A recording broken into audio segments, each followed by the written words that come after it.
So you're back kind of where it all started. Your last year's Child Genius winner. What's it like to come back to this?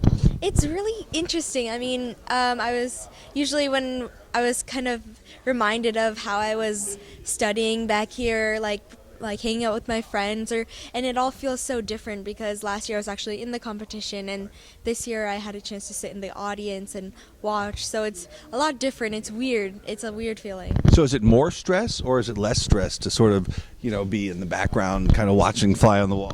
Definitely less stress for me because, I mean, I don't have to worry about studying or how I like my questions or anything, but it's still really interesting to watch the kids come up and how they process the words and how they spell them. But isn't there a part of you that just like wishes you could jump up on the podium and be back in the action? Definitely. I was in the audience and I was kind of spelling along in my head, and I was like, oh, I wish I was up there. Maybe I could spell a couple words up there too, but that's done for me now, so.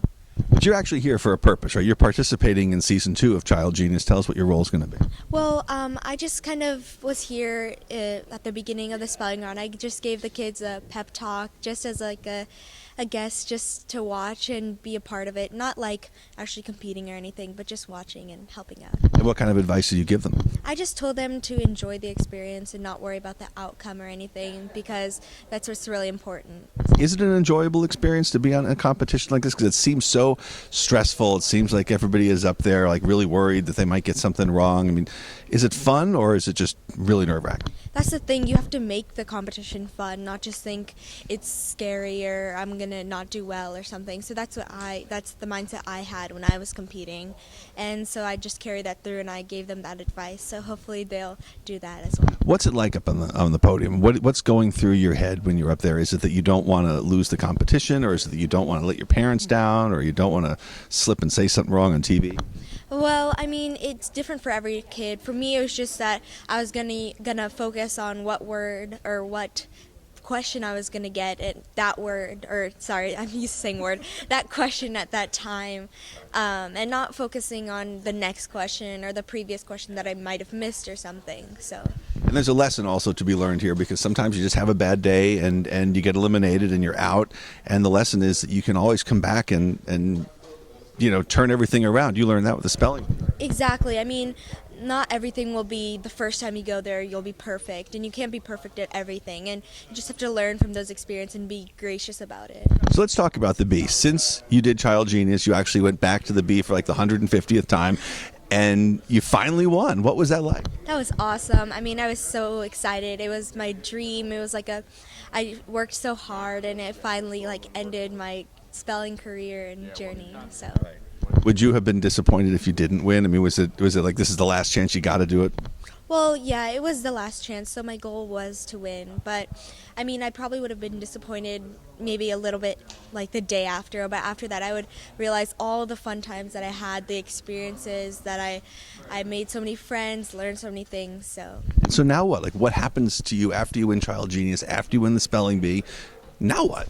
Well, now I'm going to high school, so I'm going to get busy with that. I'm going to do a lot of theater things and Science Olympiad and just get into all of that stuff. Are you going to miss competing in, big-time competitions?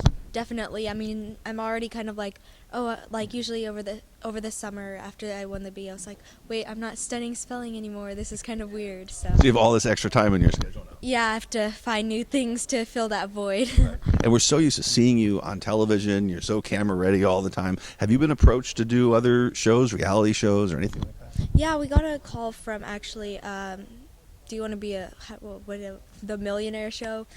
Who Wants to Be a Millionaire? I couldn't remember the name. Who Wants to Be a Millionaire, but things just didn't work out because since Disney owns it, my dad is like a consultant for Disney, so it just didn't work. Conflict of interest. Yeah. Well, that's a problem. They wanted you to be the host, right? No, they actually wanted to be in like the Kids Week or something. That's terrific. You've already got $1 million. You won $1 million in spelling bee, right? Close. I won $35,000. Okay, well, in 30 or 40 years, that'll turn into $1 million. Yeah. So what happens to the prize money? Are you going to save up and buy yourself something good? Well, I'm actually saving up, putting it in my college fund. So once I go to college, I'll have that money for me. So for college. Do you know any of the kids that are competing this time around in this show?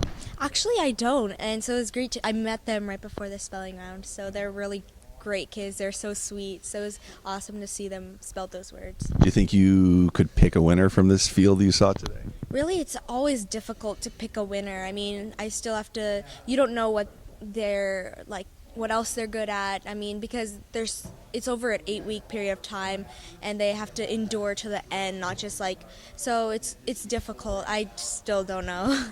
And are you nervous for high school? I mean, I'm looking forward to it. I mean, it's going to be a new school, new environment, but I'm excited for it. Everybody's going to know you. You're not going to know everybody. That's No, I mean, I'll make a lot of new friends and stuff. of course you will. Well, it's been wonderful seeing you again. Congratulations on all the successes, and hope to see you soon. Thank you so much.